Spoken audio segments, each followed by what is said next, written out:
right? Like Stephanie is a slow walker, right? Slow being the adjective. How would you turn it into the adverb? Let's say you want to now turn slow into an adverb. Huh? Very good. Stephanie walks slowly. Usually ending the ly, right? You are modifying the verb, right? Slowly. Stephanie, right, is a slow walker. Adjective slow. What kind of walker she is? She's slow. I don't mean it literally, of course. These are examples. Adverb would be slowly in the sense she walks slowly. You are showing, you are telling how she walks. Modifies the verb. So let's take a look at, same thing applies. Nice, adverb, nicely. Next time I'm going to start asking people examples in terms of sentences. Real, really. There's another one, quickly. Rule of thumb. This is basically rule of thumb. So let's do a very quick exercise, right?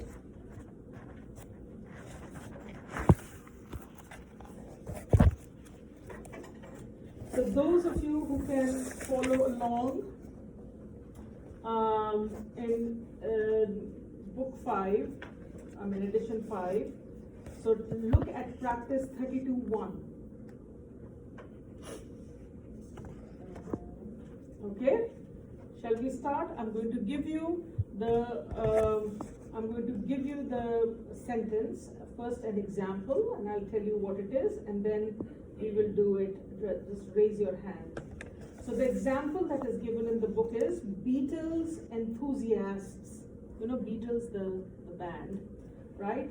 All over the world have formed tribute bands devoted to the, should it be famous or famously group's music? Famous. We have to use an adjective rather than an adverb. Okay, so let's do a simple one. To show appreciation for their favorite musicians, tribute bands go to dash lengths. Great or greatly? Great. Great lengths. Fans who have a dash strong affection for a particular band may decide to play its music and copy its style. Fans who have a real or really, which one will it take? Real. Huh? Really, exactly. Here it will be modifying the verb.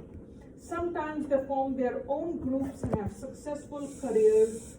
Simply performing that band's music.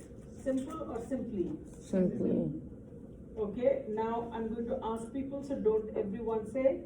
Most tribute bands are passionately dedicated to reproducing the original group's work. Passionate or passionately reproducing? Huh? Passionately? Passionately, okay.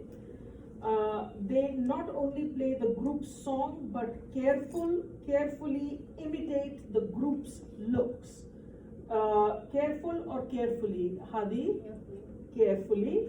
They study the band members' facial expressions and body movements and create exact or exactly copies of the band's costumes and instruments. Janet? Exact. Huh? They create, go ahead, what did you say? Exact or exactly copies? Exact? Yes. Yep, you're right. Some more inventively tribute bands take the original band songs and interpret them. Some more inventively. Benjamin? Inventive, very good, right? And do the next one too. Original band songs and interpret them different or differently? Differently, perfect, very good. For example, by performing Beatles songs in the style of Metallica, the tribute band Metallica has created a unique or uniquely sound. Katya? Unique. Unique sound. Some people believe such tributes are the ultimately compliment to the original band. Ultimate or ultimately? Carmen? Ultimate. Very good. So remember, adjective, adverbs, that's what you are choosing. So sometimes people also make those mistakes, right? That tribute groups are just copycats who serious or seriously lack imagination. Sincere?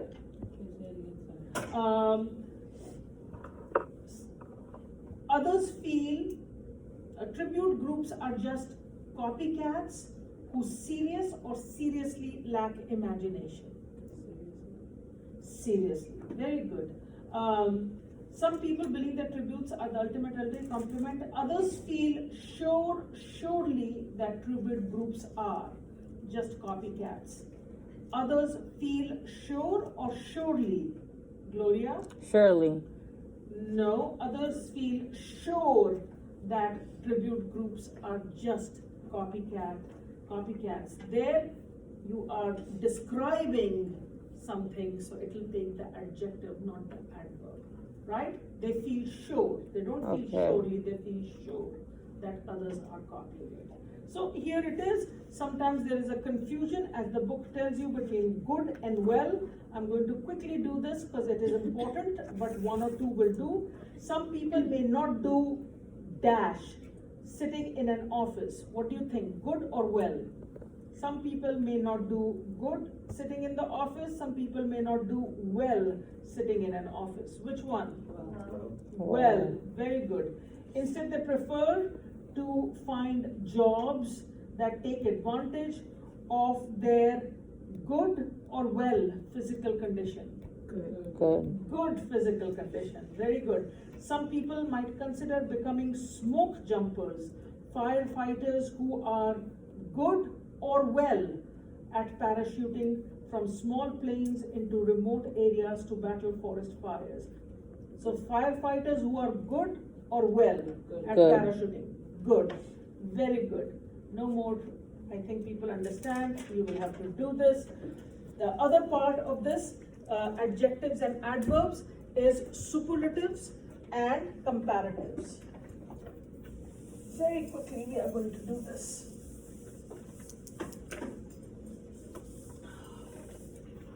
Be prepared. It's going to be a longer quiz on Wednesday. But I'm thinking what I'm going to do is, instead of having you do 20 questions, you will only do the first 10, and then I'm going to put you into 2 groups, right? And then I'm going to ask each group, right, to answer the questions, and you can add points. I'll take it as extra credit so that we do something collectively in class. So I'll say these group, and then I ask the question, or you look at the question that you have, and then, so you'll get your grade, but we'll also do some practice ones, okay? So there'll be 20 questions, but you'll only have to do 10, but I will confirm this on Wednesday. So understanding comparatives and superlatives. Another slightly confusing concept in English, right? Comparative, when you compare things. It's important because you're going to do comparison and contrast. That's what I'm going to begin with later on, right? Comparative and superlatives. For those who have my book, my edition, you will find it on page 548, but it should very much be in the chapter on adjectives and adverbs, even in the 4th edition. They have to tell you about that. So I don't know which section it is, which page, but understanding comparatives and superlatives is important, right? Page 538. Very good. Page 538 in the electronic version, if you're looking at the 4th edition, right?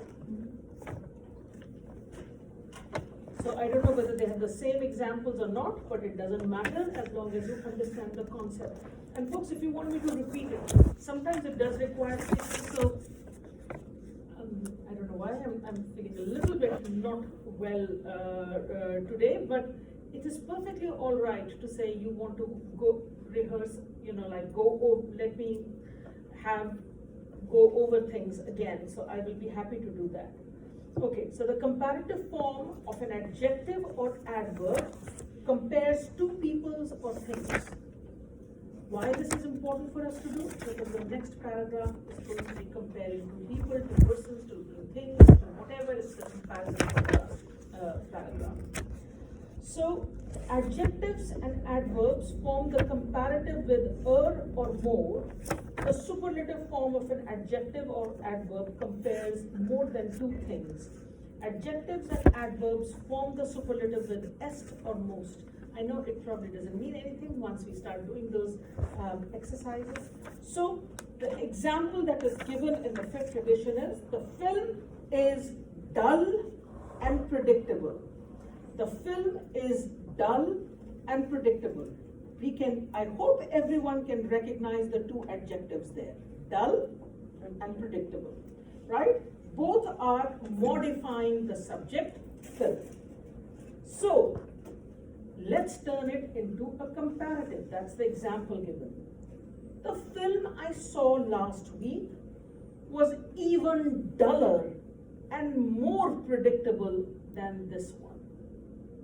Right? You are comparing what you saw last week to the film that you are this week. So it's a comparative term. How will you do it? The film that I saw last week was even duller, dull and predictable. These are good examples how they will take, right? Predictable. Predictable is something that you already know what's going to happen. Dull. So, was duller, comparative is duller, and predictable will not turn into predictabler. Here it will turn into more predictable. Most. Well, you can also do most if it was more, but you're comparing two things, so one is more than the other. So how does the superlative go? Superlatives would be, so let me just do the superlative one, not the comparative one. When you're comparing two things, one is more than the other. This is comparative. Let's take the superlative, which means you want to go even further, the most, right? The film that I saw last night was the duller will become dullest, right? The most dullest, right? And superlative, not comparative. Comparison is between two. Superlative is when you're talking about it is being the most, right? The most, the extreme of it. So dullest. So what would predictable become? Most. Most. More, most. Do people understand what it would be? Because you'll be using those. You'll be using adjectives and adverbs for your comparison and contrast, right? So let's do another example that is given there. For a beginner, Jane did needlepoint skillfully. Skillfully is what? Adjective or an adverb? Vincent. Adjective or an adverb? Skillfully. Huh? Adverb, exactly. That's okay, be confident. It's you can only be wrong and we can correct that, right? Adverb. Because it is modifying, right? Mm-hmm. So adverb, skillfully. Comparative, after she had watched the demonstration, Jane did needlepoint demonstration in the sense someone showed her how to do it. Jane did needlepoint, use the comparative, more skillfully, simple, more skillfully than the previous time, right? Superlative, of the 12 beginners, of the 12 people who learned to do needlepoint, Jane did needlepoint the most skillfully. Superlative. Do people understand now the concept? Yeah. So here is some of the things, right? You have those, the word great, right? How do you turn it into comparative? Great. Give me the comparative of great. Then if you look at the concept, it's very simple. Great will turn into, sometimes you have to do ER for comparative and est or est for superlative. Superlative when you go for the most. Huh? So, great. Great. Which one is greatest? Superlative or I'm asking you for the comparative. When you compare two, one is greater than the other. So, it should be greater. Comparative. Huh? Comparing two. Greater. Great. So what you said was what? Superlative. Which is? Greatest. Right? Muhammad Ali was not just a great boxer, he was the greatest. Right? Or he was greater than Joe Frazier. I'm just this personal opinion. Okay? So greater, greatest. That's how you use greater would be two people, right? Two things being compared. Greatest would be when you are talking about it being the best, right? The most. Or not the best, but or the least, you know. So let's just say adjectives with two or more syllables form the comparative with more and superlative with most. So wonderful will not become wonderfuler, wonderfulest. What will it take? Most. More and most. Wonderful, more wonderful than the other, most wonderful person that I've come across. Does that make sense? Yes. So what is the rule? And that's tricky in English. And without going into all the stupid ways the language works, tedious ways. Simple rule. If it is a short word with only one syllable, which means you don't have too many, the idea, for example, great, one syllable, right? Do people understand syllable, the concept of syllable? And then if you add greater, right? It is, yes, it will be. So one syllable words will usually take the ER or EST. But when it's a longer word, like wonderful, 3 syllables, 3 different sounds, right? Wonderful, wonderful, the word. When it is a longer word with more syllables, usually it will take more and most. Does that make sense? Mm-hmm. So sometimes you'll do that. You know, you've seen that children sometimes do that, or sometimes in jokes and funny, you know, when people are making jokes, they'll say, oh my God, she was the bestest. Of course, you can't turn. So bestest means it's not really a word, but people are trying to say even better than the best. Not a word. So they're applying the concept of superlative to, right? So, so if you're doing comparative with best, what would be the word? Comparing two things. Best is superlative, right? The best. Huh? Better. Very good. So some words you'll get the feel for the language. Better would be the comparative term. She's absolutely right, Sincere. So better. Good, better, best. There are some exceptions always in English. Now, for example, so funny, funnier, funny is, funniest, right? Even though funny is 2 syllables actually. Funny, right? It doesn't stay, it's 2 sounds. But there are exceptions. What can you do? You just have to learn to do it. Someone will correct you and say, That's not what it is. But a lot of people make those mistakes, right? So you will get a feel for the language. Everyone clear with this? Yeah? Do I need to do more? No. Adjectives, adverbs, you can do it, right?